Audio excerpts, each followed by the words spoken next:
Well, good afternoon, and thank you so much for joining us for this Fentanyl Awareness Town Hall. The title you've seen all week in our promotion is Know the Truth, Save a Life. And that's because we are going to give you some tough information in the next 30 minutes about what's happening in our community, the honest facts. But our goal today is to empower you with knowledge so you understand the dangers that are out there so you can avoid them and also help others avoid them too.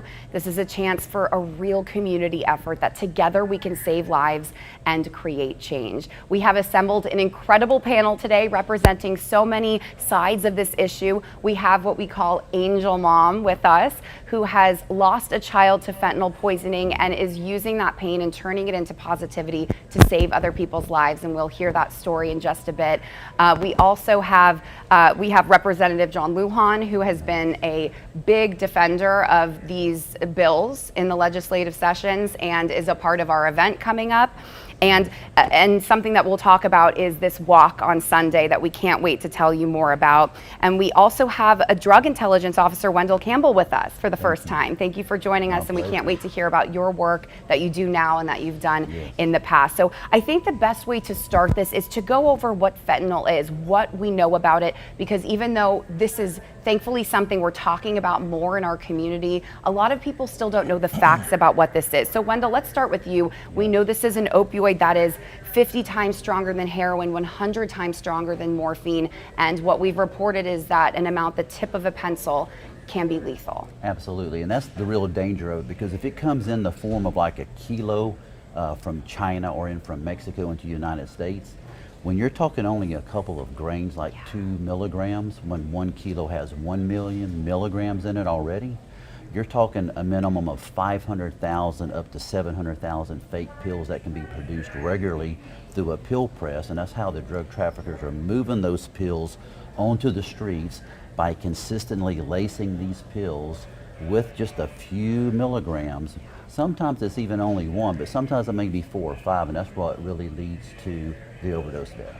And we know that you speak about pills, and that it can be in any drug, and we're seeing it, correct me if I'm wrong, in pretty much every drug that's out there. Great points. This is a huge threat to our community in that we're seeing a lot of polydrug situations occur, where a lot of cocaine seizures, meth seizures, even heroin seizures are also laced with fentanyl as well. So it exasperates the impact of that drug already, and it impacts the ability of the brain to keep someone breathing. That's the biggest threat that we have. And your expertise is really helpful because you were in the DEA before. Correct. And now you have a job that still you're tracking these trends and making sure that you're up to date on what's going on. Tell us about your job with the DEA and what you're doing now. So when I retired from the DEA Houston Division, I came on board with Houston HIDTA, the High Intensity Drug Trafficking Area Program.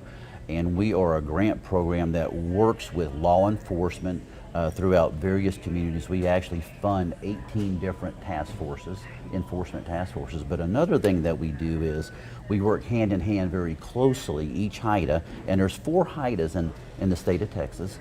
South Texas HIDTA we work very closely with in the San Antonio area, down to McAllen, Laredo, and so forth. And so we work hand in hand, reaching out to the community through a program called the Overdose Response Strategy. We work hand in hand with CDC to bring new and updated information to communities. So we do enforcement as well, but we also do a lot of education. We partner with a lot of community groups, coalitions. We do a lot of speaking at universities and public schools as well. Well, and the education factor is the main thing that we're going to talk about today, and making sure people understand. Part of that education is the terminology that we're using, and I know a lot of us here are very careful in the way we use that. In our KSAT newsroom, we're very careful in the way we use that. And Christina, I'm going to talk with you about this because there's the word overdose and then there is the word poisoning, and those mean 2 very different things, and that's because of what Wendell was just talking about. Many of the people who pass away from fentanyl, it's because they don't know that they're ingesting it. So tell me about your personal story as much as you're comfortable with, and why that terminology is so important to be using correctly. So my son is Kyle. He's up here. He was 28 years old. He was at EMT, and he used recreationally. And I don't know exactly what he took. He was not addicted to opioids. He wasn't using on a consistent basis, but he used mostly things like MDMA and psychedelic type drugs. So I'm not sure what he took that it could have been in, but the difference between poisoning and overdose is when you overdose, you know what you're taking most likely, and you take too much of it. So if you're taking opioids, even prescription opioids, and you take the whole bottle, that's an overdose.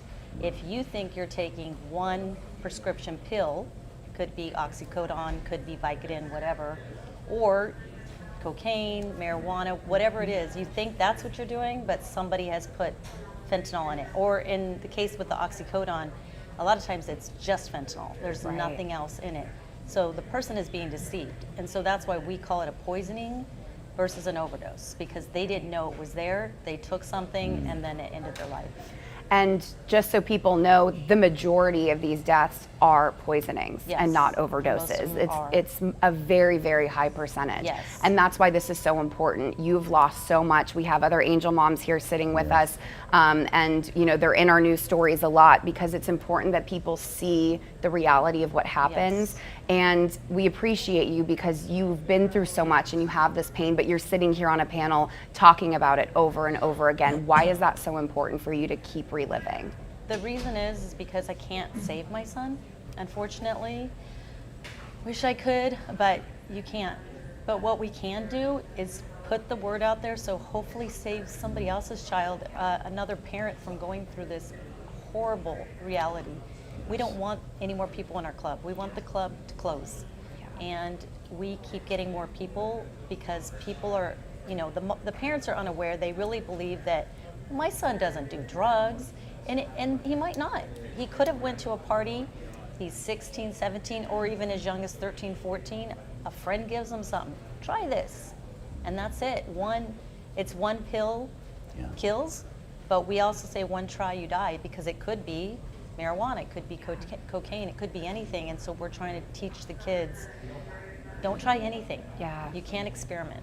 The times are really different, unfortunately, and experimentation, which we know kids is part of childhood for a lot of kids, it can be deadly now. So thank you for using your voice in this way. We appreciate it, and we'll get back to you with all of the things that I know that the Angel Moms are working on. Representative Lujan, we appreciate you being here. We know that my hope is that the KSAT viewers here recognize these faces. My hope is that they recognize the statistics in the conversation, that we're just repeating this to make people remember. But the conversation surrounding fentanyl is so much better than it used to be. And a lot of that is because of the government getting involved. So how long ago was it that you remember that this issue came across your desk as an emergency and you said, we have to do something about this right now? You know, this actually started right when I was trying to be elected. We were block walking, and I had one of my block walkers come and said, hey, this family wants to meet you. It was the Caprosi family.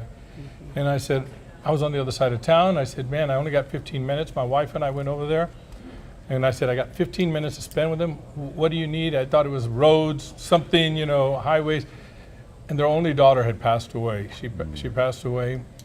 Her name is Danica. And it just touched me. We had 15 minutes, but we stayed like 2 or 3 hours there with them in their home, praying with them and talking with them. It was a difficult thing, but it was something that just hit me right then and there, how bad it was. Because I went back and began to do research. I said, man, we got to change things. And then I was counseling her too, because she was going through so much. I said, you know, your daughter would want you to do something. So then she was down at the Capitol, and then that's when I met all the other moms, and it was cool because I met more people, but it was sad because I was meeting more people, because these are families of people that had lost people, and it just broke my heart. And we worked hard. One of the things I'm really proud of, there's a lot of laws for the Narcan and to change the way but one of the biggest ones, we just made October Awareness Month, which I thought was, that's something simple, but now this will be our 3rd annual, you know, Souls Walking for Souls. I'm proud to be part of it again. I'm really thankful to Governor Abbott he comes down to these things and he speaks. And I'll never forget the very first one he came. I told Governor Abbott, I told his team, don't bring him through here because all the families are there. Come around the back, we get him right to the stage. And he insisted on going through the families. And that took about an hour just to get him up to the stage, because everybody had a story to tell, picture to share, a hurt to share with him. But I was just real proud because when you step back and you look at this, and Courtney, you're part of this, bringing this awareness to everybody. The people that are watching right now, whether it's a parent thinking, man, this is real, I got to talk to my child about it, or if it's a child thinking, man, I've experimented a few times and I've been lucky. We need to rethink these things. And if we can just save lives by people seeing this town hall right now or going to the walk, you go to the fentanyl walk and you get to see a line of all these cars. And it's sad, but man, you've got to walk through there with your family so you'll know reality, so it hits you in your face. So it's tough. So I've been with it since day one, and I've either carried legislation or help along the way. And we got good things that are happening. We do have Ibogaine is another, it's something that I didn't believe in when I saw it. And then when I did the research, and then at the Capitol, the people that were affected were there, and how powerful this Ibogaine treatment is, especially for opioids and even people that are suicidal tendencies. Texas invested $50 million into the research so that we can get this to the people that need it. So we have some promising things, and I've been real proud to work on those things, and it means a lot. And there's always, I think God puts everything in place for a reason, and I think, I met that family because then now I've got to meet all the families and to work with them on this, and what an honor it is for me to do that. Yeah, and I do want to make sure that we get towards the end of this what's coming forward with future legislation, but just when we're talking about this issue, when we're talking about the walk that's coming up on Sunday, politics is difficult right now. Politics is very divisive right now in our country. This seems to be very bipartisan. When we are up there at the walk, we have representatives from all different local, state, and federal representatives, and you see people from both parties. How do you feel about this being a bipartisan issue? Do you feel like it is? It is, and we're making it that way. I've worked with the Angel Moms, and I'll use my title as state representative to send letters to everybody. I want them all there, Democrat, Republican. We need to put that part aside. And if somebody can't do it, then they really shouldn't be in office. We need to have everybody there present, showing the love and the respect that these families do, and then to fight the fight. Yeah. Speaking of fighting the fight, Wendell, I think there's a lot of misconception about how's fentanyl made, where is it coming from, all of these things. What is being done, because you do have a past with the DEA, what's being done to stop production? I know later we're going to talk about some of the other drugs that are pretty scary that are coming out that are even stronger than fentanyl, because there is a crackdown. So how is this crackdown affecting production and the actual facilitating? Good, very good question. One of the things that law enforcement has really been working on is focusing on where the fentanyl's coming in from, and targeting those supply chains, finding out what those organizations are and dismantling those organizations. In addition to that, though, we have the domestic side where when the kilos do come in, that's another manufacturing site. And that's where the pill presses come into play, and those pill presses can make tens of thousands of pills a day. And we've had some significant seizures on those pills, which are great because every pill potentially represents a life. And so from an enforcement standpoint, it's really kind of a dual approach. Attack the source where it's coming in from, precursor chemicals and so forth, find out how that process is going on, but also look at what's going on domestically with the organizations and how they're moving pills, coming in from California to Texas, and where's that source out there. And so law enforcement's been doing a better job of that. I think we're seeing that with the overdose rates dropping as far as overdose deaths specifically, and helping slowly to reduce the number of tainted pills on the streets. And I'm glad that you mentioned that the deaths are dropping. Yes. Why do you think that is? I think it's twofold. I think it's great organizations where people have taken ownership, like Souls for Walking, and give it up for them, and the great job they've done in the state of Texas and outside. I mean, just literally putting a footprint around the state, how they have gone out and spread the word. They've locked arms with other coalitions. I think education's been a big part of it. Awareness, of course, drives behavior as well. But we've also seen a really good job with people distributing Narcan into the communities, and really putting this in the hands of people to respond to an overdose situation or a poisoning situation that's occurring where this can be administered and buy them some time till EMS gets there. And we've had a lot of wins because a lot of good organizations puts Narcan out into the hands of people and they're able to save a life. I mean, we've been reporting on this for years and years now as the crisis became so deadly. And you can almost see as Narcan's been introduced, as the education surrounding Narcan has continued, and it's become free and more available, that these numbers have dropped. So you would think, just anecdotally too speaking, that this would be helping. So I think the main thing for people to understand is Narcan is available. You're going to do a demo for us in a second. So if you're watching, make sure you stay with us, because this is a very important part of this town hall. But Christina, can you just talk about, you guys have had such a big impact in the free Narcan distribution here in our community, and that's what a lot of this funding is being used for. I think it's good for people to show up and support, but donations and all of this is actually helping the Narcan be dispersed in our community. Talk about what Souls Walking for Souls is doing. So we just recently put free Narcan dispensers in locations around the city, and on those dispensers there's an angel that lost their life to fentanyl poisoning. So we have the one that we did, there's a young man named Jai, and he loved the wilderness, he loved playing the guitar, so we put pictures of him in the wilderness playing his guitar. And so for every parent that would like to do that, it's free, and we will honor their angels. We will sponsor the box. We get the Narcan for free from UT Health.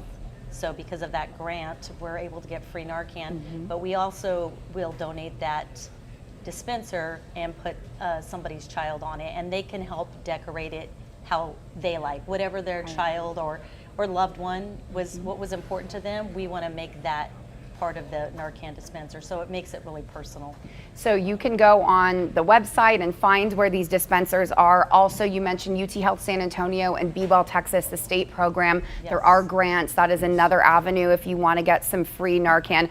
I know there are some of these angel moms, if you email them, they will drop it off at your house. They will make sure to get it to you, because I know that you've told me stories about you guys doing that. I've had college kids tell me, hey, I'm going on a vacation. I'm going to be hanging out with my friends.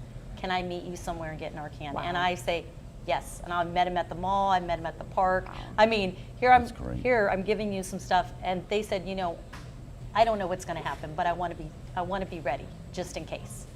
So I applaud them for doing that, because you know, hopefully they don't need it. Hopefully they don't even do the drugs. But I think being prepared is what's saving lives. But that conversation in itself may not have happened years ago. Exactly. I mean, the fact that that conversation is even happening, that kids themselves, young adults themselves know that they need this, and that they want to have this, and that they care about it, even if it's not for themselves. I feel like that's a huge difference from a few years ago. So it's working. It is working. It's working. I mean, it could work faster if people could just make sure.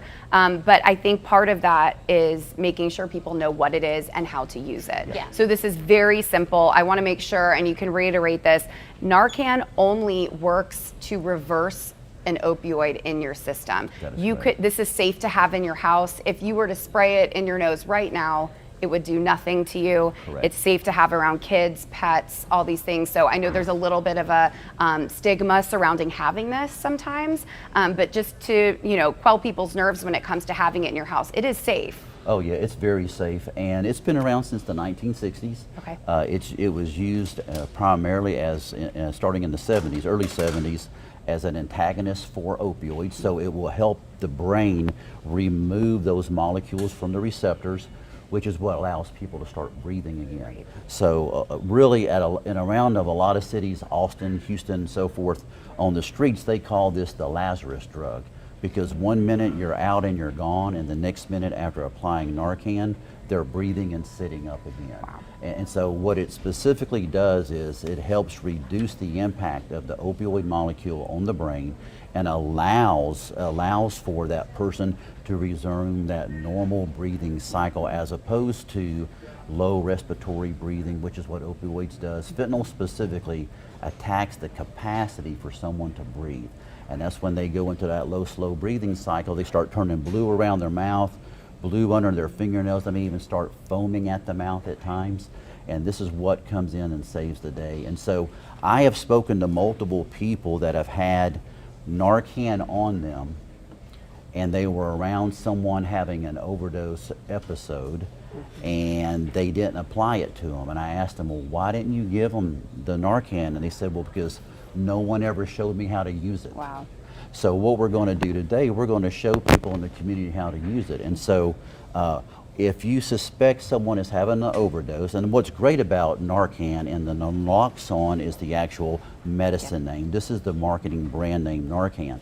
But this allows for the medicine to go in and reverse it within minutes. So one of the things that we always teach from a protocol standpoint is that it has to be inserted all the way up the nose. It doesn't matter which side. And when that gets inserted up the nose, this red plunger will go up. You don't have to prime it. It's one and done. And so you can apply it by inserting it up their nose and squeezing it off, and this is how easy it is. And that's all it takes, and you've just saved their life. Yeah. And how long do you wait to see if they've responded? Because the doses it comes with 2 doses. The boxes right here come with 2 doses, and you can't administer a second dose. How long should you wait in between? Yeah, so the protocol that we teach working with Texas A&M and the University of Texas is when you administer that first dose, of course you dial 911 as well. What you want to wait for is a 2-minute window to see how it starts to work. You also want to monitor their breathing. Many times their heart rate is still okay, but they may be in low, slow breathing. That's when we recommend giving them rescue breathing as well, and that's going to be 1 breath every 5 seconds. We give out a lot of breathing masks to help people in the community. We have a lot of moms and community members carrying these. So we've given out thousands of these masks that help with breathing. And so typically it's the administration of Narcan, wait 2 minutes, and then give them another dose, monitor their breathing. When EMS gets there, they'll typically put them on an IV drip and help clear that out. Now here's the other side of it. Narcan administered to someone lasts anywhere from 30 to 90 minutes. So if there's high amounts of opioid molecules in somebody's body, and that 30 or 40 minutes goes by, and now the Narcan starts to wear off, then they could actually slip back into an overdose again. Okay. So that's something to keep in mind. And so people, if they do have to administer this, are not alarmed. There is a bit of an alarming reaction to this as well. Yes. When someone is saved by Narcan. Yes, there can be. There's an alarming Yes. reaction, right? Yeah, I know there can be. Some people wake up and they're not happy because you took them out of their drugs. Yeah. So they didn't want, hey, what'd you do? And sometimes they'll be agitated. Yeah. They can actually go right into withdrawal as well because Yep. you've just reversed that opioid in their system, and now they can start having actual withdrawal systems. So we always say make sure you call 911 immediately. Yes. So they're already on their way when you start to administer the Narcan. So you're not waiting. You call 911, do the Narcan right away. So do both because, like he said, they can slip right back into it. So you can't say, okay, we're good, we gave them the Narcan. They have to go to the hospital. They have to be treated at the hospital. Right. And I'm glad that you mentioned call 911. Of course, administer it, but make sure there's professional help on the way. Life-saving information, so thank you so much. And we have on our website many ways to get in touch with folks to get Narcan. We're going to let Christina swap out with one of our other amazing angel moms in the wings because we really want to be able to tell you about this incredible event coming up. But while they're doing that, Representative, this is really about education, and we know that this one pill can kill that we've talked about, that is a statewide effort, and we know that trickles down through the local organizations. When we're up there on Sunday, you'll be standing next to the Sheriff's Department, and they're involved in that. Why is it important that that is a statewide effort that is through government? You know, I think because we really need to synchronize this, and I think it's because we've been making this awareness happen that we have like the Angels moms all getting together and being focused. And they're that driving force. I mean, we can put things in place, but they're the ones that get that work done. That's right. I share one quick story. On the last walk that we had last October, I know the Angel moms, and I see them, I smile, I hug them, and we all talk, and we're getting ready to go and everything. And then I see that one Angel mom with them, and she's different than the others. And she's got a smile, but something's there. And then I found out her child just passed. Like 2 months before. and I can see in them all the stuff that they're going to, and it just makes me realize how important this is for those people going through that, to have this support group. That's why I'm super supportive of this group, because I know this group they're not only bringing awareness to everybody, but they're helping families heal, and that's very, very important. Yes. And as a state, I'm very proud of Texas for stepping up, putting these campaigns together, and then they put the frame. I feel like the state puts the framework, and everybody just builds in there and keeps it together. So I'm real proud to be part of that. That's just, it's awesome. The need is there, absolutely. And one of the women that started this all, Kathy Drago, thank you so much for being with us today. We know the effort that you've put in. You were one of the original people who started this organization. I remember talking to you before you started. You lost your beautiful son. Tell us a little bit about Cody, and just about why you started this walk and what's blossomed. So, my son was also 28 years old, passed away 2 weeks after Christina's son.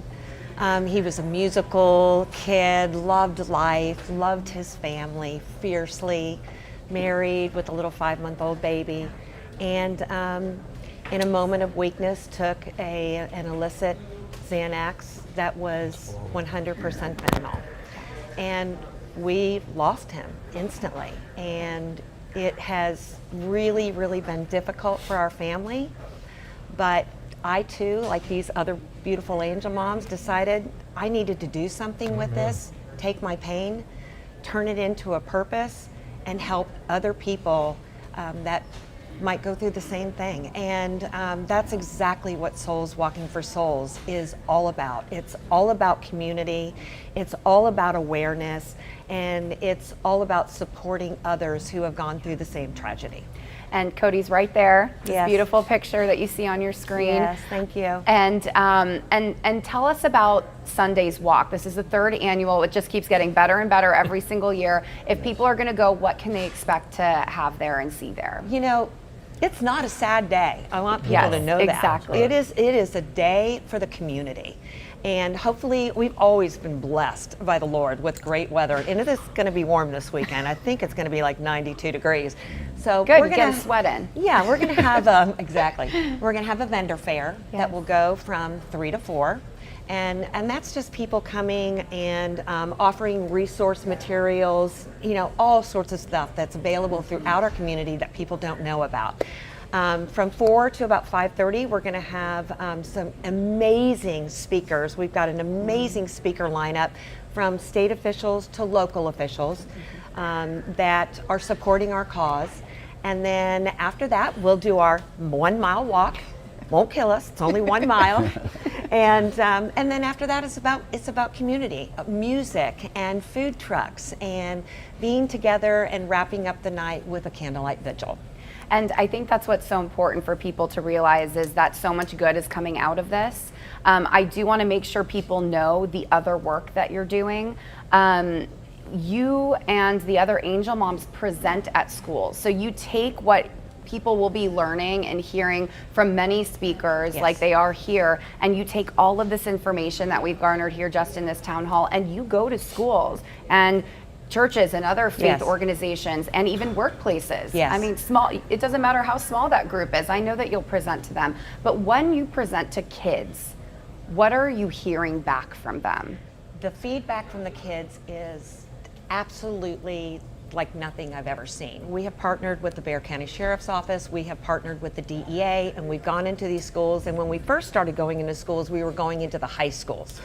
Last year, we did a big thing during Red Ribbon Week, and we went into middle schools. And I will tell you all, going into these schools, and they get all the numbers, they hear about fentanyl, but when an angel mom gets up there and tells their story, you can hear a pin drop in the place, and they literally are listening to every single word that we are saying. And afterwards, all of us get the same feedback. Thank you so much. Thank you so much for telling us about this. I know this person. Oh my goodness, my brother. I know a friend who is struggling. Thank you for informing us on this. We're so sorry for your loss. I had a 11-year-old little girl that just came up and just hugged on me like crazy. I am so sorry for the loss of your beautiful son. So the feedback is amazing. And the younger that we educate them in middle school, the better statistics it will be that this will Absolutely. not happen in their later age. And I think this is such an important piece for the parents watching, because it is very natural for you at home or at work to be like, 11 years old, that's too young. I don't have to talk to my kids about this until high school, or at least until they're teenagers. But they already know about this, is the main point that you have all taught me. That Absolutely. the kids know this is happening, so the silence is what's dangerous. What is your message to parents who are a little nervous naturally to talk to their kids about this? Keep the lines of communication always open with your children, and allow your children to come to you with information without freaking out. Yeah. Letting your child know, you can come to me. It's a safe space for you to come to me. And another thing is, if they're not really comfortable talking to their parents, then a counselor at school can talk with them, where maybe there is a safe space there. But we need to have this open dialogue with our children so that they know, like Christina was talking about, and what all of our Angel Moms talking about is, you cannot try anything and be certain that it's not going to have fentanyl in it. Absolutely. It's a hard truth, but it is the truth. Yes. So thank you for spreading that message in our community. Real quick, just the last couple of questions, and I want to focus a little bit on the walk, but also the education that we're going to be furthering. Wendell, I know that you and I will be talking about this for a future story, so a little insider information, but there is a scary thing that's happening, and because of this fentanyl crackdown, I know that there are other drugs that we're starting to see, and you're Yes. going to be talking about this at the walk, so it is related to the walk. Right. Just give us a brief synopsis of what you're seeing, because these drugs are stronger even than fentanyl. Absolutely. So what we're seeing in our local communities, and even not only across the state of Texas, but we're seeing it nationwide, is a drug called nitazines. It is a synthetic opioid, very similar to fentanyl, but on average it's 25 to 40 to 100 times more potent. And so we have seen a significant uptick in seizures. We're seizing anywhere from 500 to 1,000 pills at a time. And so these pills are making it into the community, and the drug traffickers are leveraging this new opioid for a host of reasons. But the reality is the danger of those pills is now increasing because of that synthetic opioid. Right. And I know that you'll be speaking more at length about that, and be sure to be looking for that story on KSAT as well. And Representative Lujan, we know when you speak, you do give updates on the bills that have passed, the bills that you're working on. Kind of give us a very brief rundown of what recently has passed and what bills might be in the pipeline to hopefully pass when it comes to fentanyl awareness. One of the things that, talking at just a high level on that stuff, what really scares me is that when we start treating these things like this, just like Wendell said, these new drugs that come out, they're always finding ways to do different Yes. things, to circumvent laws that are passed, and that's what makes it so challenging, that we have to be on top of it. We're so much battling the drugs that are here, but when we have opportunities, we need to start really investing more in the education. We are now with the Ibogaine, with the Narcan, with the laws, we are doing that. But as a representative, we need to do that a little bit more, because if we can prevent this, I'm hoping right now, my prayer is, when I got up here, is that there's young people that are going to see this town hall, that are, who you can't learn more than from the mothers, because that's where the hurt is, right? I don't even know how they do it. I hang with them, I want to cry for the rest of the day. Sometimes, I've shared this with other people, I hang out, go to their meetings or something, I go home, I have to go to sleep. I'm wore out, because emotionally, I'm just done. Yeah. But it's that scary. But the laws from a representative's point of view, yeah, we have to be reactionary, but man, we got to be just proactive. Yes. And where does these laws and these things better off come from than groups that are dealing with it? Yeah. When I was working on legislation, we did this one, and we were trying to change the, instead of being an overdose to a murder or another charge. Man, the Angel Moms were there testifying. Nobody testifies better or stronger than when Governor Abbott is signing these Yes. bills into law, to have all of them there, and they know that, man, good is coming to this. They've lost their child already. how do we prevent this from happening again? Yes. And I think when people see this and you think about what future legislation to do, man, it's got to come from these groups that are out there in the Yes. battlefield right there saying this is what we need to do. And then and we need representatives to listen to that and then act upon it. The hope is that will continue to happen. And Amen. I know you get emotional. I know we all get emotional about this. It's because it's real and it really genuinely is happening. So thank you for your work in Yes, this. ma'am. Kathy, I'm going to let you have the last word because as the representative said, this is your fight.